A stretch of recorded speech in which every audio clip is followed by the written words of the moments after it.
Good day, everyone, and good day, classmates, and to you, mom. We are the group 6, and we are assigned to discuss the topic 4, titled Government Peace Treaties with Muslim Filipinos. The struggle for peace in Mindanao, the Philippines. The southern Philippines was known as a long history of armed conflict. Mindanao is the second largest island in the Philippines, in the southern part of the archipelago. The island consists of 6 administrative regions, 22 provinces, and 30 cities. Roman Catholic and Islam are the two religions most widely used spread across the Mindanao. The Bangsamoro Organic Law, or the Bangsamoro Autonomous Region in the Muslim Mindanao, was passed on July 23, 2018. 3 days after, on July 26, 2018, it was signed by President Rodrigo Roa Duterte. And in August 10, 2018, the said law became effective. The Bangsamoro Organic Law, or the BOL, now called the Organic Law, or the Bangsamoro Autonomous Region in Muslim Mindanao, is made to establish a new autonomous political entity in the Bangsamoro Autonomous Region, or BOR. So it aims to bring peace by addressing the grievances, sentiments, and demands of Muslims in the region. We're going to tackle more about that as we go through in our discussion. To understand why there is such a big leap for peace, to interview Mark Batak. So, Mark Batak is a program coordinator at a member organization Initiative for International Dialogue, or IID, in the Philippines. To give us an overview of the conflict in Mindanao. How did the conflict come about? What are the root causes? Who are the main actors? And what is it all about? The root causes of armed conflict in Mindanao can be found in the narrative of Mindanao's people continuing for struggle their right to self-determination, or their right to have or to decide to their form of government. The struggle that involves an assertion of their identity and demand for a meaningful openness in the face of national government's failure to realize genuine social progress and peace and development in the southern part of the Philippines. The struggle is also a response to historical injustice and grave human rights violations committed against the people of Mindanao. Because they believe that government of the Philippines neglected Mindanao to receive economic development due to some reasons. Since Mindanao is a land of armed conflict, the government wasn't able to fully control the rebuild groups like Abosea, the New People's Army, the Maute Group, and such that threatens the national security and the island, which causes to some delays of services that should be given to Mindanao, which resulted to lack of jobs, decrease of economic growth or development, which leads to poverty. With a clamor to correct this historical injustice and to recognize their inherent right to have their own political and cultural part, the Bangsamoro people, together with their non-Moro allies, have struggled to let their voice heard and acted upon by the central government. A huge number of victims in the conflict in Mindanao have been ordinary civilians. Women, men, young and old, were either displaced or in their communities or killed in the crossfire by bullets and bombs that recognize no gender, religion, creed, and stature. To understand more, let's hear from another reporter. So, good morning everyone. So, I am one of the reporter of the Group 6, which is our topic is all about government peace treaties with Muslim Filipinos. So, Muslim Filipinos are mostly found in Mindanao. And one of my one of our topic is the government peace treaties with Muslim Filipinos. So, nagwonder ta if why nga na ay nag-exist nga mga inani nga groups like Muslim Filipinos nga nga ilang nga ilaha nga gi fight ang ilaha nga right and ganahan sila nga naa sila'y power so that nga ang cause ana niya is na ay mga encounters sa atong government and sa ilaha nga group. So, while previous governments tried to resolve these conflicts, the root cause is the failure to address the Mindanao people's illegitimate struggles for their right to self-determination, dignity, and governance. So, one of the failure of our government is naglisod sila og address sa ato nga mga Mindanao peoples kay in their example for their region na sila ilahang culture, na sila ilahang rights, and na sila ilahang law nga ilahang gisunod.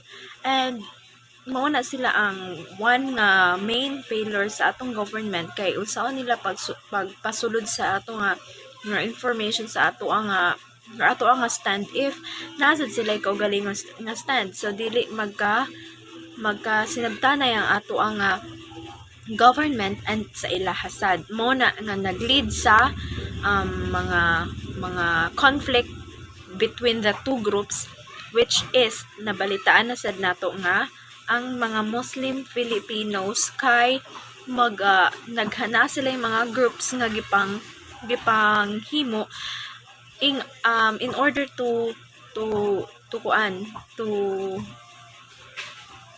kanang mo against sa ato ang government. So the conflict between the government of the Philippines and the armed groups in Mindanao. So armed groups in Mindanao, particularly the Moro Islamic Liberation Front or the MILF. So these groups are very familiar to us because nabalitaan sa dato ni sa news nga sila jud ang one nga create sa conflict. Conflict in Mindanao is multifaceted, involving numerous armed groups as well as clans, criminal gangs, and political elites. So this group, nagkuan sila nagahimo og mga clans and criminal gangs, which is ibisan pa man sa mga batanon, mga bata nga mga lalaki, ilahan na i-train and ilahan na i-train para ma-appeal sa ilang nga group. And also, main actors to this decades-old conflict there are two groups, the MILF and the MNLF, which means the Moro Islamic Liberation Front and the Moro National Liberation Front, and other various activities. So there are some of activities they are going to kidnap kids, childrens, or anything ilahang mapakinabangan. So, for example, sa akong giingon kanina, ang mga bata nga mga lalaki, ilahang kidnapon and then ilahang i-train and ilahang papilod sa ilahang group. And also, kaning bombings, magpasabog sila sa usa ka lugar nga daghan ang maapektuhan.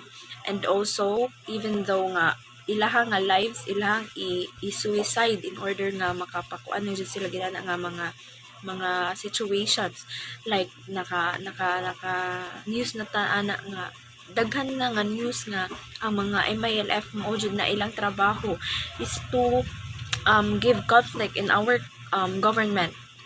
Dili lang kidnapping and bombings, daghan ang mga activities nga ilaha pang kanang kaya nga himuon. And also, one of the law that our government is now proposing or dili na siya proposing but na jud ni siya, the Bangsamoro Organic Law or the BOL has been passed, which is for now the successful conclusion of a peace process. Can this explain or unsa man jud ang mahitabo So the purpose and intent of the law is to establish the new Bangsamoro political entity and provide for its basic structure of government. So this law is created by our government in order to man to give peace building or peacemaking on our region. So wala tay masisidere kay ang atong government is they are making their best in order to sustain peace and order in our region. So di man jud nato malikayan nga namon jud ani nga mga groups nga naga exist, but in our situations nga inani nga normal people, we have to support and to follow the rules and regulations nga gihatag sa atong government in order for us be to be a better citizen in our country. So said law provides that the Bangsamoro government will have a parliamentary form of government. So ang mga groups sa MILF or MNLF dili ni sila mapugnan kay naamagud ni sila na sila mission nga gusto nilang makuha and gusto nilang makamit. So for example, sa kung giingon kanina, ang kaning nga mga groups gusto sila nga naa sila kanang ilaha nga unsa man gusto nila nga naa sila ilaha nga power sa usa ka region. So ang government ani na mao ni sila ang naapektuhan og taman kay di man jud good nila mapugan ang usa ka kanang group. For example lang ani kaning MILF di man jud ni nato makuan kay naaman sila ikaugalingon nga law, na sila ikaugalingon nga culture, and lisod sila kanang i-catch up. So the two key components of the peace process that will determine its eventual success are the passing of the BOL and the plebiscite for its ratification in the proposed Bangsamoro territory. So our government is trying their best to to eliminate these activities, to eliminate these groups, but there are some nga di jud mahimo kay bisan pa man in this time naa pa man jud sila nag-exist. And also kung ato man huna-hunaon ang atong military, the Philippine military is doing their best also in order for us to keep safe and to have peace. And also bisan pa man sa ilahang nga kahago, di ba, moadto jud sila Mindanao sa ilahang nga assigned area, even though kanang area is kana nga very kanang harmful kay naa didto ang mga basement sa ato ang mga MILF, but they are trying their best to protect our region or our country.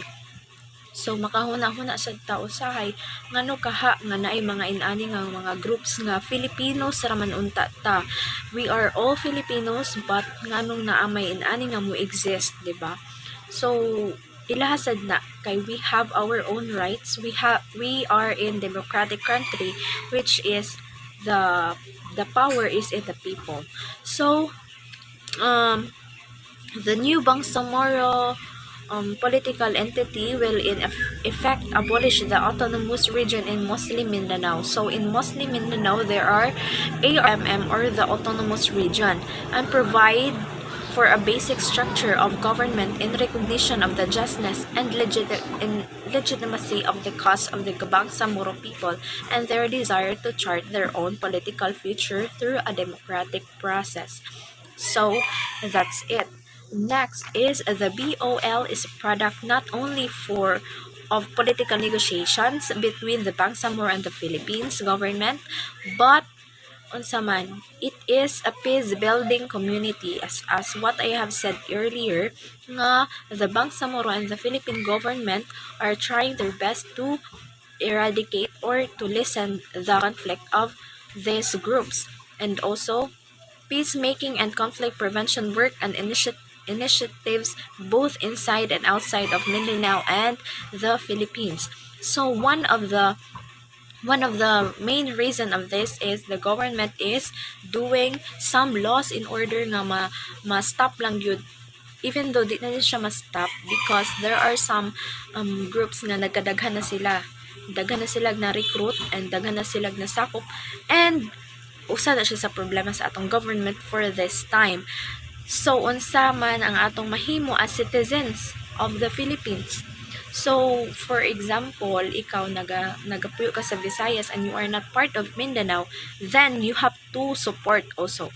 Because even though you are not part of Mindanao, you must support all of the activities of our government. Kaya nga naman, mo man ni siya makapa success and para maka-progress sa ato nga government. So kaning MILF and MNLF dili na nato sila mapugnan, but we can listen their conflict. Kay maghatag man jud dili man gud ni sila may mahimutang. Cause na sila yung reason, na sila yung mission, and mo na ang mission nila is dili sakto because we ganang MILF and MNLF ilahang reason ngano sila musakop kay ganan sila power, ganahan sila og ilahang kaugalingon nga law, and kabulo man sila sa government nga gihatag ra nila ilang best in order nga ang usa ka country kay mo progress. So that's all for my presentation. I hope that you understand my presentation, my simple presentation, and I am Salve Revillas, part of the group 6, and this is my topic assigned. So thank you and God bless. Good day everyone, I am Peter Chris Aerofo and I am going to report the continuation from the previous reporter. So as you can see, kanang matabunan jud sa akong video ang text nga mga naa sa PowerPoint. So di siya mapagamyan ang video, so mao na nga matabunan jud ang text. So ako ra siyang basahon. So civil society is widely understood to play an important role in reducing violence and in facilitating the conditions necessary for building a sustainable peace. Despite of ever-growing emphasis on the role of civil society in peaceful building, little systematic research has been done to empirically support these assumptions. So these are: civil society has an important supportive role in peaceful building. The central impetus for peaceful building comes mainly from political actors and above all from the conflict parties themselves. Civil society can make difference when rules are performed in effective ways at an optimal time. So next is functional approaches is valuable in analyzing civil society's role in peaceful building. This identifies what is needed prior to an analysis of who has the potential to fulfill those functions. Both relevance of civil society functions and civil society's peace building potential vary according to the pieces of conflict. Next is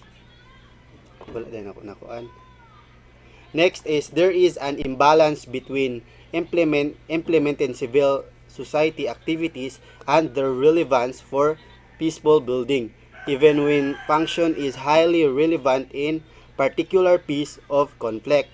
It is not necessarily performed by civil society actors functions which are not highly relevant during the violent pieces of conflict are implemented widely, especially during a window of opportunity reaching a peace agreement. So the next one is the effectiveness of civil society varies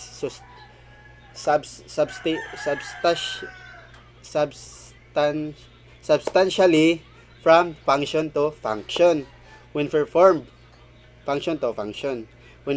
from protections, monitoring, advocacy, and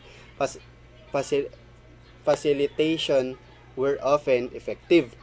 Efforts aimed to socialization and social cohesions were less effective. Next is addressing the different conflict lines within the societies in a matter of violence prevention.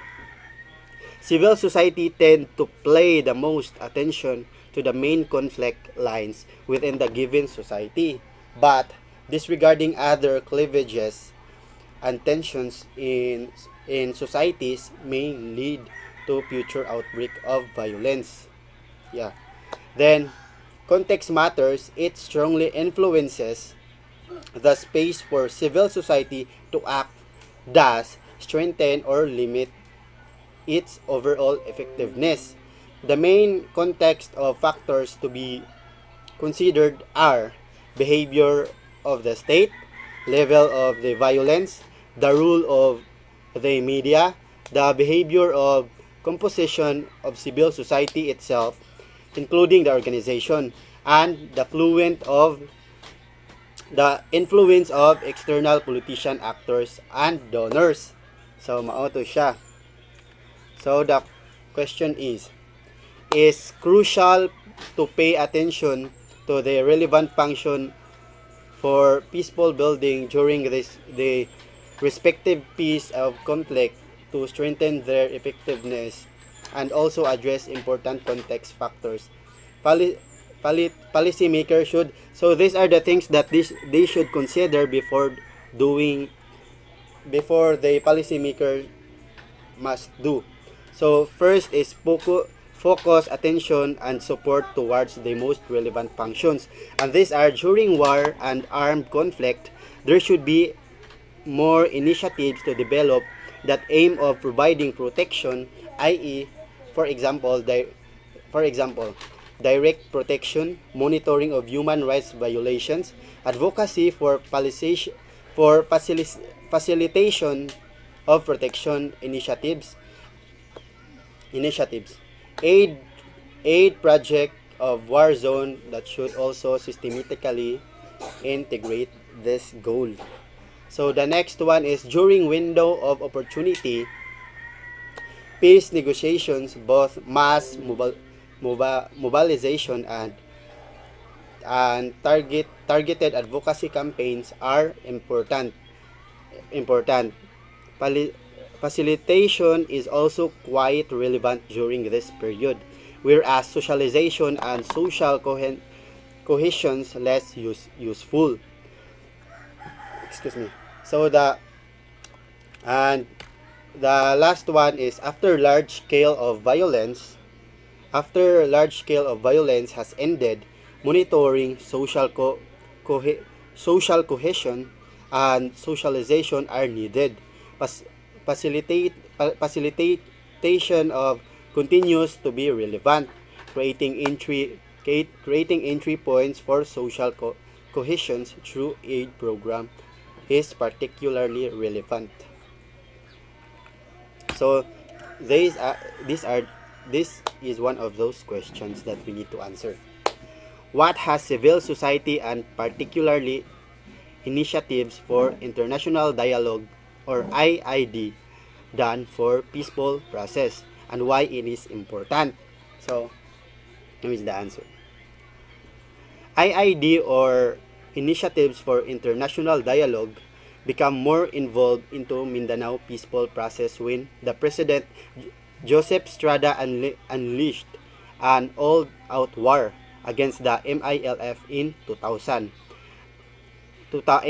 Year 2000 that resulted in countless of deaths, wounded, and massive dislocation of mainly Maru society and IID in helping to galvanize the response of projection of their voices and perspective into the entire peace process. IID or Initiative for International Dialogue proceed to establish platform and network to concretize this accomplishment. Forming the Mindanao People Caucus or MPC is tri-people network that engaged the peace process. MPC in turn of established is Bantay Case Fire or Case Fire Watch is grassroots and community based of case fire monitoring the network. So GP Southeast Asia member in the Philippines have been in the forefront of engaging the peace process in Mindanao since all out of war declared by the President Estrada in 2000 against Moro Islamic Liberation Front or MILF.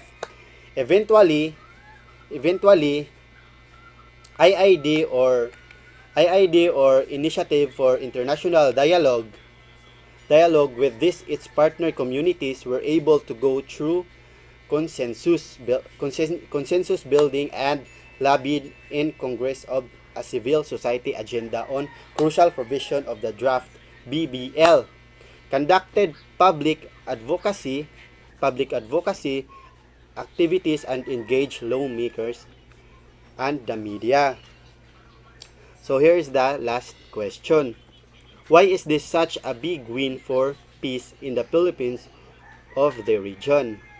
So GPPAC, Southeast Asia member of the Philippines, has been in the forefront of engaging the peace process of Mindanao since all-out war declared by President Estrada in the year 2000 against the Moro Islamic Front or MILF. It has been initiated and helped establish various of network for peace by viro, ay, var, various various of network for peace in the country, including Bantay Seafire, Mindanao Peace Waiver or MPW, Friend and Bangsamoro or FUBM, and All Out of Peace or EOP, among others. For us, the enactment of BOL is major step forward in achieving a just sustainable peace in Mindanao. The BOL implemented according to the intent of purpose could finally open a smooth path towards peace, development, and social progress in the south of the instrument in the south of the Philippines, a product of long drawn peace. It also served as justice instrument It also serves as justice instrument which can help in connecting historical injustices committed against the Bangsamoro people, the indigenous peoples, and the Hibians of Mindanao. Injustices that continue to haunt up to this day. And that is the scope of my report. Thank you for listening. This presentation is all about the government peace treaties with the Muslim Filipinos. Now, the question is, are you hopeful that this change will be sustainable for a more peaceful Mindanao? And what needs to be done now? Well, the ratification of the Bangsamoro Organic Law and the eventual establishment of the Bangsamoro government are significant political milestones towards realizing just peace and social progress not only for Mindanao, but for the whole country as well. We believe that this is not the end-all and be-all of the struggle for peace. The term Bangsamoro was derived from the Malay word nation or bansa, which means nation of the Moro. These natives and original inhabitants of Mindanao belong to the multiple ethno-linguistic groups made up of Muslims who lived in Mindanao, Sulu, and Basilan. They are those who have retained some or all of their own social, economic, cultural, and political beliefs and has the right to identify themselves by ascription. The ratification of the Bangsamoro Organic Law or the BOL will be the latest procurement of the administration to attain peace in Mindanao and their long-time struggle for independence. What still needs to be addressed during the process are difficult around governance, inclusion, land distribution, incursion of foreign aid, dealing with shadows economies and violent extremism in a fragile peace process. The promise of a more enhanced and meaningful autonomy can reach its full potential if a peace building strategy, coupled with participation and protection pathways, is substantively embedded in governance in the incipient Bangsamoro.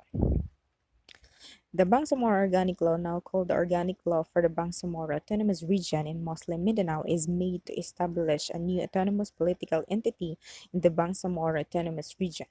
It aims to bring peace by addressing the grievances, sentiments, and demands of Muslims in the region. Bangsamoro people will also have the right of self-determination, which is basically their collective right to achieve their own political, cultural, and economic privilege.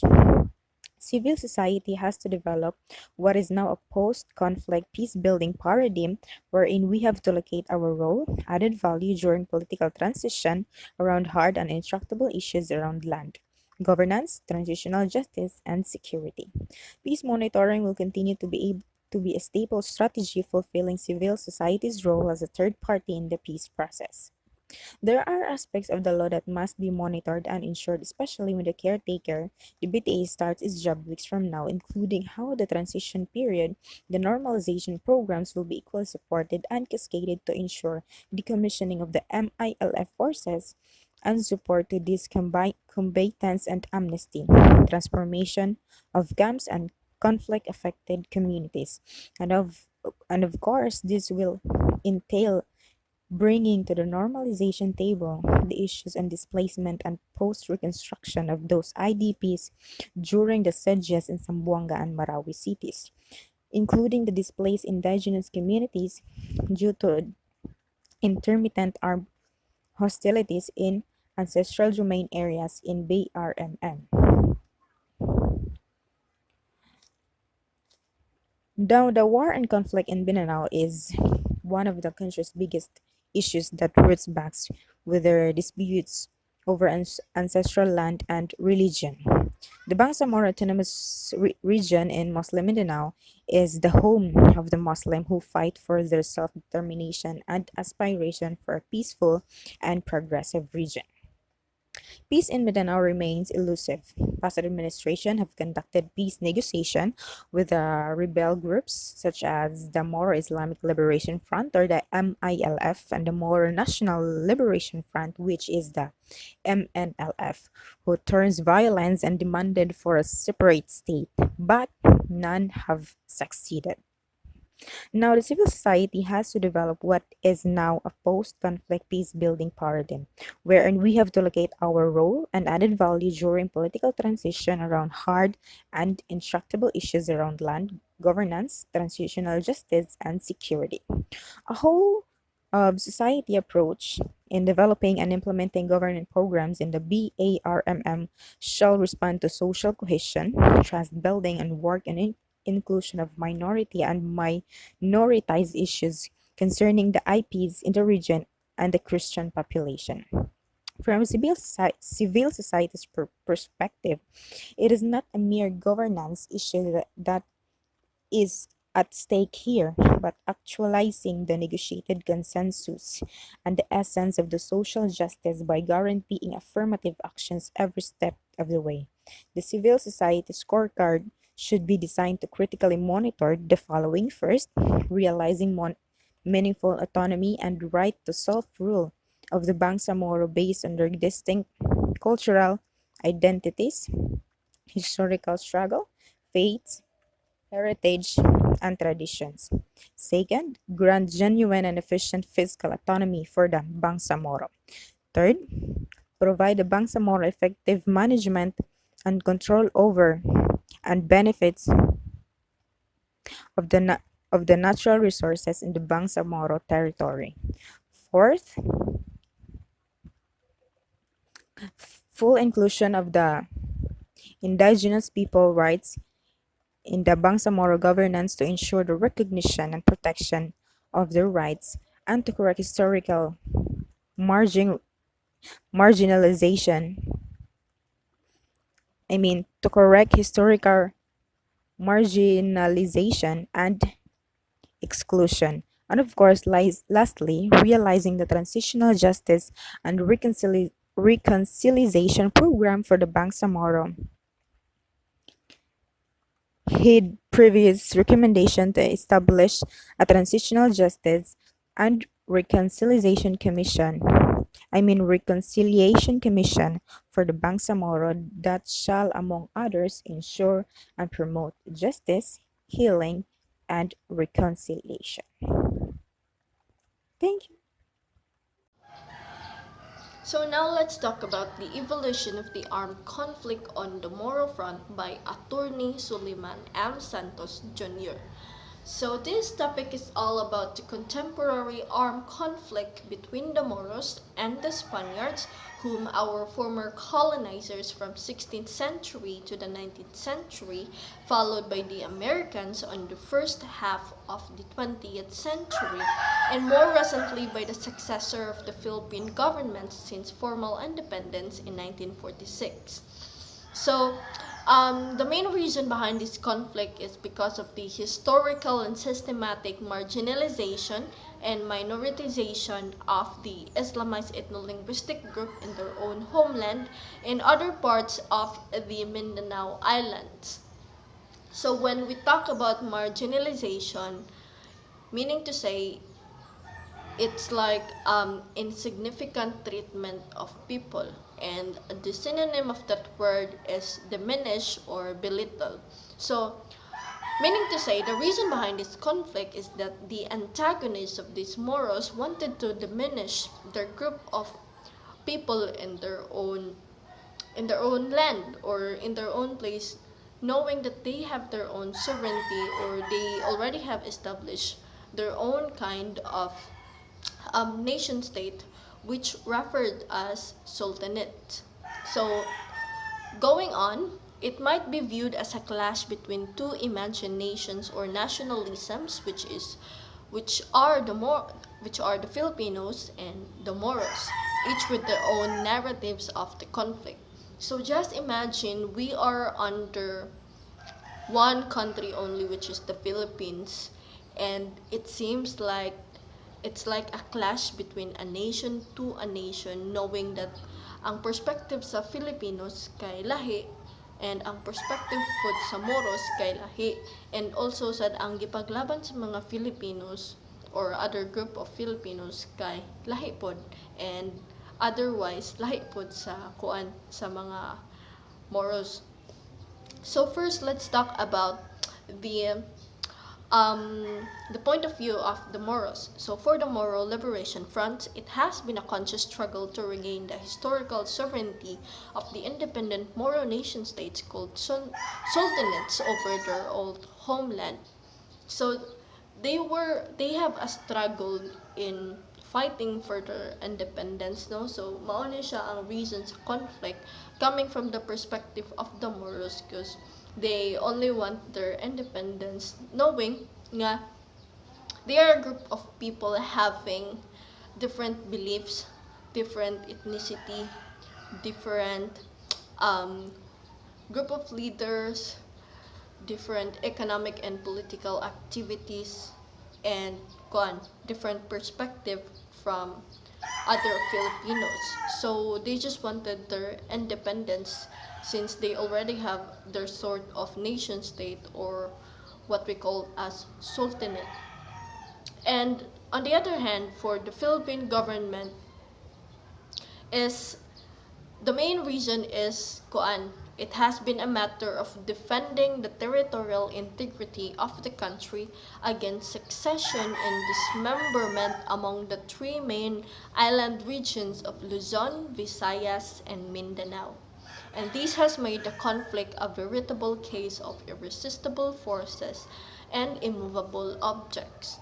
So, lahi pod ang point of view sa Philippine government kay para sa ilaha, ang purpose sa conflict or ang the reason behind this conflict is they just wanted to protect the integrity of the country, knowing that there's a possibility nga basin siguro ang kining mga Moros kay mo withdraw sila. So when we talk about succession, it means a withdrawal of a group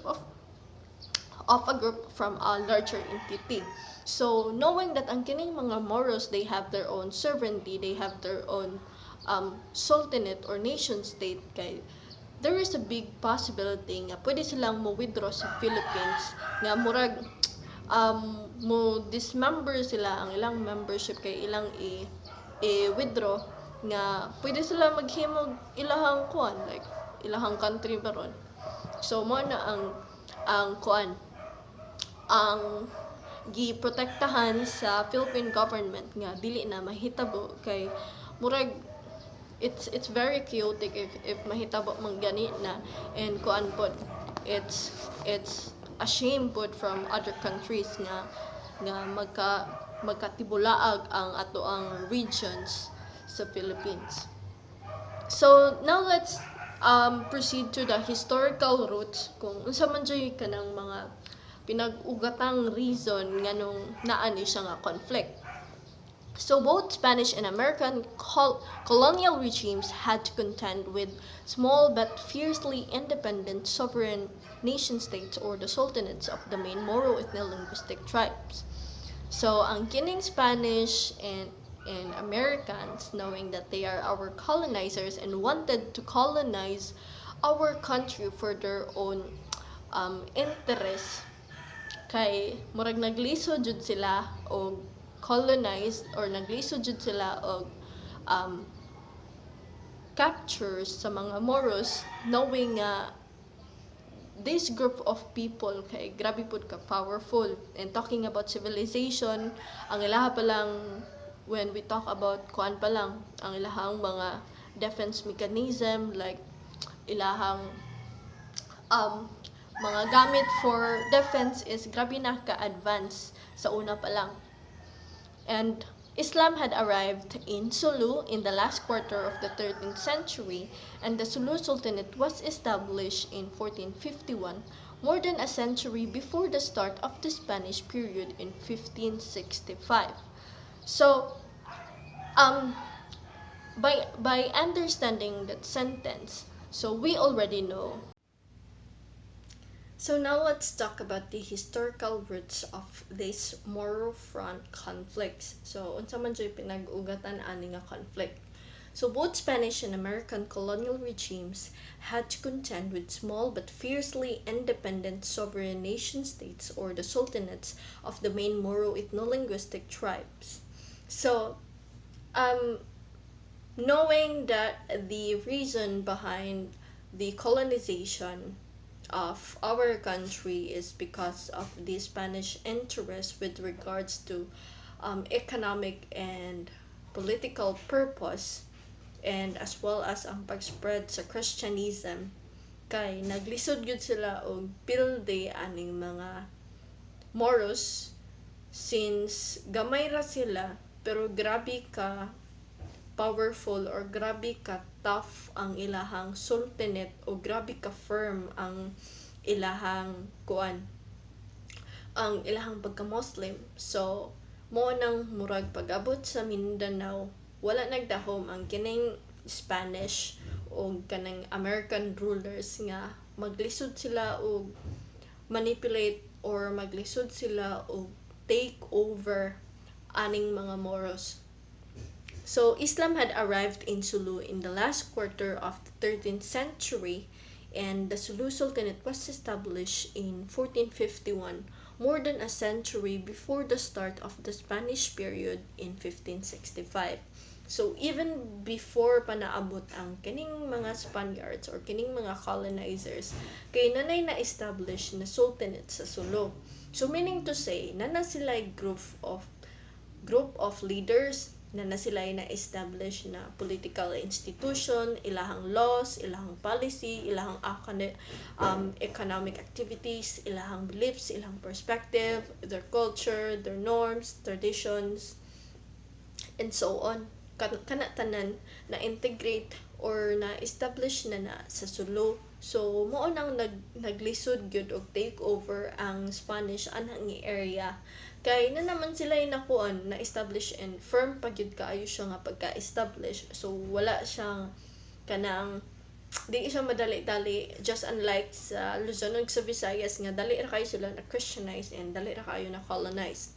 So the Spanish colonial period was marked by bitter Spanish-Moro Wars, or the so-called Moro Wars, fought in 6 stages spanning 4 centuries. So just imagine unsa kataas ang span ani nga war nga naabot og 4 centuries. So inana ka kusgan o ginana ka fighter ang mga Moros. So the colonialists called the Muslim natives Moros after their hated enemy, the Moors, who had previously ruled Spain for 8 centuries.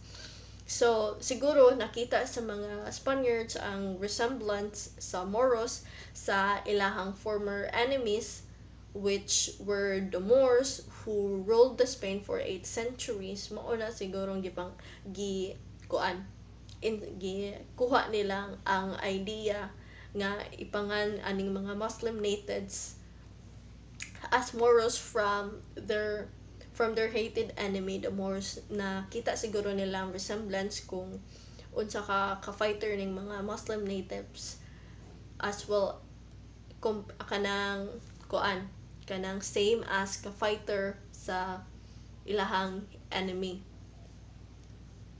So, the Spaniards fostered Christianized Indio or Filipino prejudice against Moros through such cultural institution as the Moro place. So, tungod sa kalagot and kadumot aning mga Spaniards, they fostered this Christianized Indio or gidevelop nila as prejudice against the Moros. So, nag-establish po sila og Moro place, or which we can refer as theater play, nga pero may ipalabas every fiesta sa kadto ilahang time, and magkuha na siya.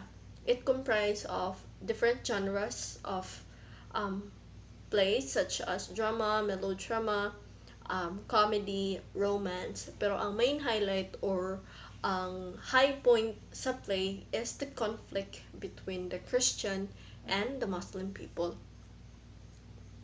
So the American rule started in the Philippines in 1898, and the military pacification of the Moros began in 1903 with the organization of the Moro province, a military government distinct from that of the rest of the Philippines. So when we talk about military pacification, this is the suppression or elimination of the military people, and we emphasize the military people of these Moros. So though the Moro people had remained free of Spain by 1913, the Christian and the Muslim Filipinos were by force of arms under a single government and sovereignty. At that time, an American colonial official in charge of Moro affairs defined the Moro problem as the question of method or form of administration by which the Moros can be governed to their best interest for their gradual advancement in culture and civilization, so that in the course of a reasonable time they can be admitted into the general government of the Philippine Islands as qualified members of the Republican National Organization. And one might say that the post-colonial Philippine government's definition of the Moro problem remains essentially the same, including its corresponding policy solution of the national integration. So the Philippine independence in 1946 marked full-fledged Filipino nation statehood. Because Moroland was incorporated into Philippine territory, however, or annexed as some Moro nationalists would say, this event also sealed the loss of Moro independence. So, from then on, sukad nga na-declare ning Philippine independence in 1946, na-incorporate na ang Moroland sa Philippine territory. So, meaning to say, these Moro people are under in one government, which is the Philippine government. So, dito na nawala ang di naman kay ko naman ang mga ibang impose na policy na laws under sa Philippines kay dapat man sundo nila kay they are under in one government naman. So dito na nawala ang ilahang independence. But according to the Moro nationalist kay wala siya na incorporate ang kining Moroland, but however na-annex. So when we talk about annexation, it's like gikuha or by force na giangkon ang kining Moroland o gitipo ni siya sa Philippine territory. So mao na siyang gipasabot nga annex. That is according to the Moro nationalist.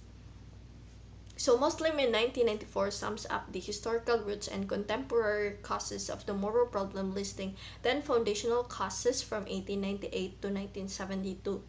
And the historical roots include: number one, the forcible or illegal annexation of the Moro land to the Philippines under the Treaty of Paris in 1898. 2. Military pacification. 3. Imposition of confiscatory land laws. 4. Indianization or Filipinization of public administration in Moro land and the destruction of traditional political institutions. 5. Government finance or induced land settlement and migration to Moro land. 6. Land grabbing or conflicts. And 7. Cultural inroads against the Moros. 8. The Habida massacre in 1968. 9 is the Ilaga or the Christian vigilante and military atrocities in 1970 to 1972. And 10 is the government neglect and inaction in Moro protests and grievances. So the triggering event of the contemporary Moro armed struggle was President Ferdinand E. Marcos' declaration of martial law on September 21, 1978. So because of the conflict caused by this contemporary Moro armed struggle tungod sa chaotic na ani, kay dito na nga naka-decide si President E. Marcos na mag-declare og martial law. So as a conclusion, racially, we, the Christians and the Muslims, are just all Filipinos. So when we talk about our race, kay usa ra gyud ta as a Filipinos, it's just that we were separated, or there was a boundary set between us because of the different of cultural and economic perspective. So since lahi man ang perspective sa Christian and lahi pud sa kanang Muslim, mo nang nagkatibulaag and nakasukway jud and wala jud nag-abot. So it's just like water and oil na bisan unsa man pa nimo usa kay dili gud sila matipon. So it's just like that. And I just hope in the future, siguro until now, kay wala dili na kayo grabe ang conflict, but I know there's still a lot of conflict going on with the Christians and the Muslim, especially that the Islam people would also spread, or they also wanted to spread Islam sa Philippines, and otherwise ang Christians would kay they would also wanted to to spread Christianism. So naara gyapon kuan, siguro naara gyapon boundaries tungod ana. So I just hope na in the future kay ang kanang nga conflict kay malasen na siya o ma-diminish lang jud na siya, and kuan na lang, respect na lang. Respect begets respect. We respect our sisters and brothers from the Muslim community, and they should also respect us. So I think that's all, and I hope you have learned something, and thank you for listening. Good day everyone, I am Marifal Tangpus, a BTL Ed student. Today I am going to discuss about the Mindanao peace process and roles of the civil society. It is said that the peace process in Mindanao between the Philippine government and the Moro Islamic Liberation Front was an important step towards ending 40 decades of conflict in the south of the Philippines. But this initiative now faces many challenges. In many ways, the 1996 peace agreement between the Republic of the Philippines government and the Moro National Liberation Front was a limestone. The innovations in peacemaking in Mindanao are an example to the world. Update in 2003, this accord includes analysis of this peace process, and that with the Moro Islamic Liberation Front. Peace is a collective concern requiring the efforts of all society.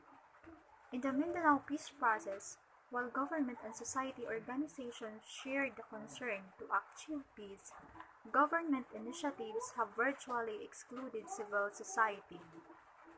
The official peace process, which paved the way for the signing of the final peace agreement between the Philippine government and the Moro National Liberation Front, or MNLF, involved only a few members of Mindanao's influential civil society groups. Like the national counterpart, civil society in Mindanao is a complicated terrain of networks, relations, and political alignments. Varying orientations and interests compete for popular attention, loyalty, and sources of fundings. On March 27, 2014, the Philippine government and the Moro Islamic Liberation Front, or MILF, signed the Comprehensive Agreement on the Bangsamoro. This ended an aimed conflict that began in 1969, which saw at least 120,000 deaths and hundreds of thousands displaced.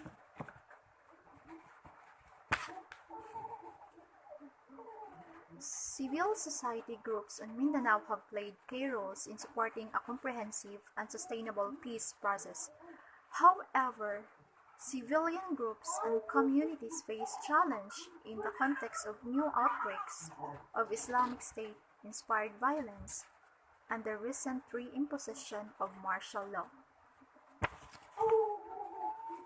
The peace process in the southern Philippines carries great geopolitical importance as an example of a Muslim armed group engaging in structured dialogue to address and resolve key political grievances.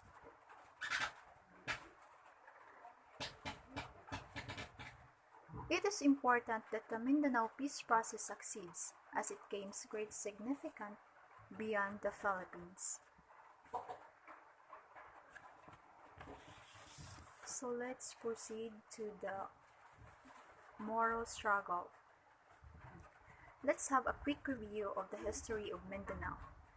Spanning more than 4 centuries will help us comprehend the Moro struggle and its major components, namely the deep-seated prejudices between Muslim and Christians, the marginalization of the Muslim and Lumad communities covering all major aspects of life, the struggle for self-determination fought by the Muslims, and the Lumad assertions of their own right to self-governance.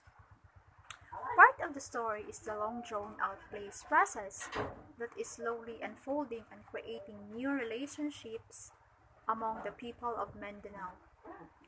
The Moro struggle took the form of a series of violent and non-violent incidents.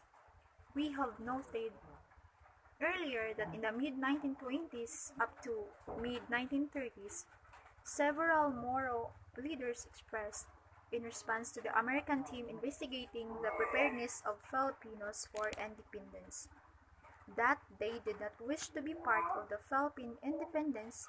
Instead, they preferred to remain under the U.S. In the 1956 congressional investigation of the nature of the Moro problem, various complaints were documented, ranging from failure of governance to loss of land, from loss of identity to Moro resistance against integration. The population of the Philippines is approximately 100 million, with 22 million people living on Mindanao, the largest island in the country. Of this, approximately 10% are Muslims, divided into 13 ethno-linguistic subgroups, known collectively as the Moro. Another 5% are upland ethnic minorities, generally referred to as indigenous people, to denote continuity with pre-colonial ethnic religious identity. Since the late 1960s, Mindanao Muslim nationalists have used the epithet Moro to describe themselves and Bangsamoro for their homeland. Armed groups representing the predominantly Muslim Moros have been struggling for greater autonomy from the Philippine government since the late 1960s.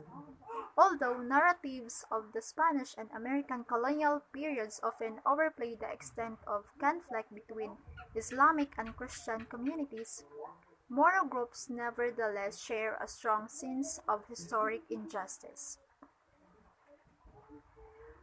Economically,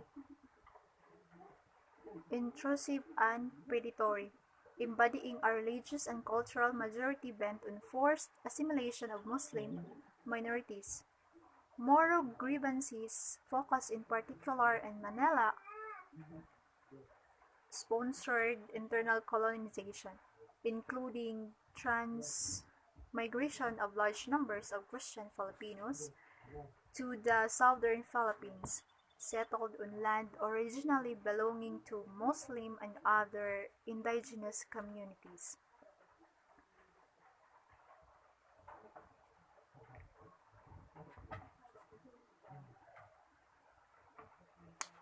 The next one is a troubled peace process.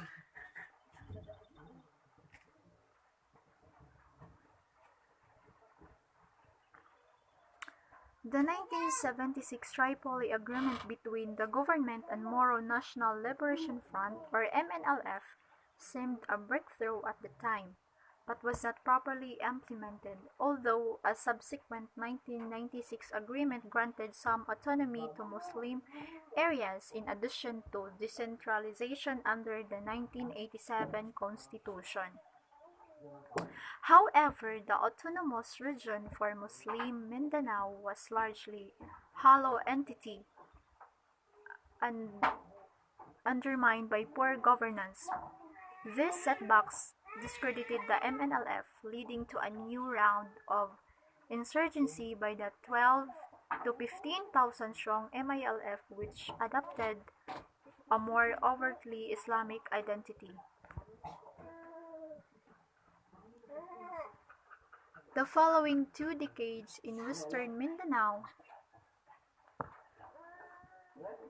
and the Sulu Archipelago were characterized by low-intensity armed conflict, with occasional step upsurges in fighting associated with human rights abuses and consequent episodes of forced migration. During this period, the MILF consolidated control over key elements of the Moro resistance, reinforcing its Islamic credentials but always open to structured political engagement with the government.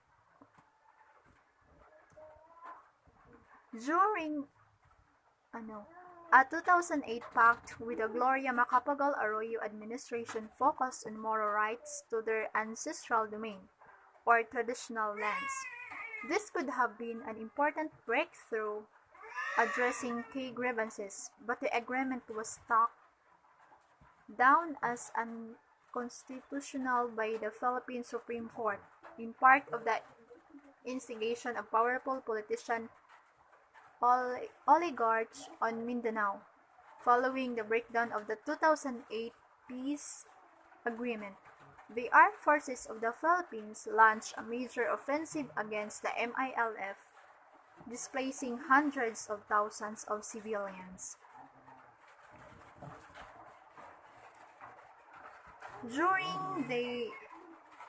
During this protracted period of progress towards peace, followed by relapses into violence, relations between civil society and Moro armed groups underwent important changes.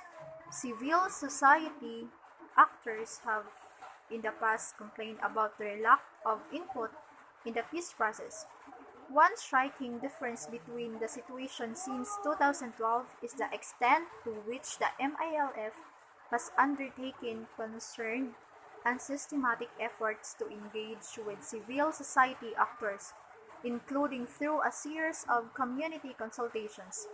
Nevertheless, questions remain regarding whether it will be possible for community-based organizations to work at the grassroots level without undue political interference or co-optation.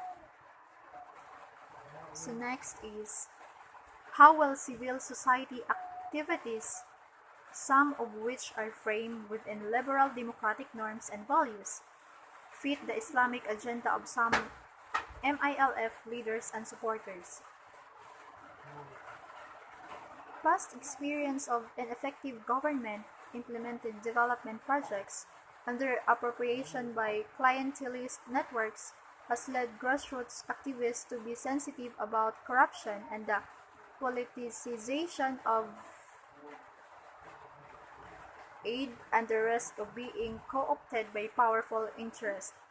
Moral community activists are often wary of outsiders, particularly secular aid agencies, and skeptical about the international community being able to understand and respond effectively to local needs in the peace process.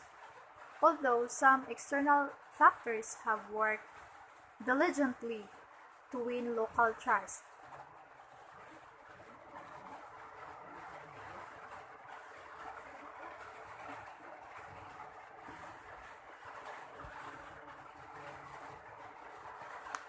despite such challenges, the MILF has maintained its ceasefire, in part thanks to effective ceasefire monitoring on the ground.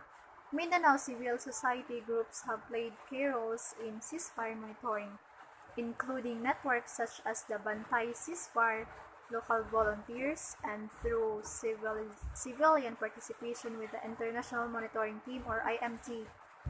The IMT coordinates closely with the MILF and AIM forces of the Philippines on several occasions, successfully preventing local incidents flaring up into the large-scale clashes.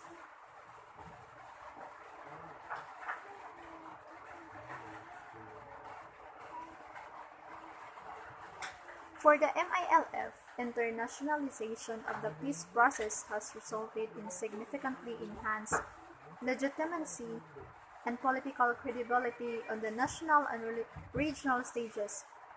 Domestically, one of the MIF's major challenges is to demonstrate its ability to represent not only Islamic Moro communities but also the indigenous peoples of Mindanao. The MILF, and to a degree the MNLF, have included indigenous leaders in political discussions, and the Sharia law envisaged for the Bangsamoro under the BBL would not apply to non-Muslims. Nevertheless, some indigenous people fear marginalization in the future Bangsamoro. There are important rules here also for the civil society actors to represent often excluded voices of indigenous people and continue building trust and confidence between ethno-linguistic religious communities.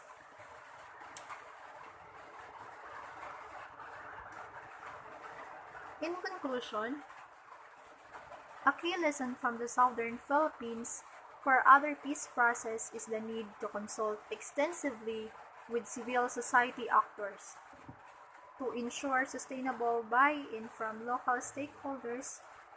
This is particularly important given the risk of widespread lawlessness in the post-conflict period, as government and non-state armed groups relax their authority on the ground. Muslim civil society needs to be strengthened to rectify Muslim or Christian imbalances. Civil society networks involved in the peace movement should be strengthened to help transform them, setting from shifting alliances into the organizations capable of bringing Muslims and Christians together in a sustained fashion.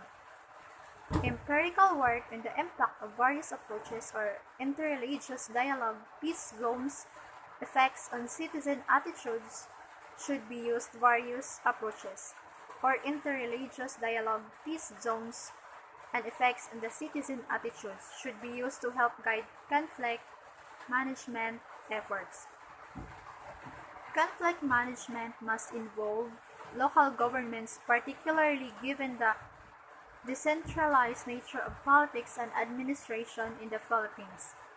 Civil society organizations must work with policy elites to reach the public at large, to expose citizens to issues involved in peace talks, and to win the hearts and minds of the Christian populace.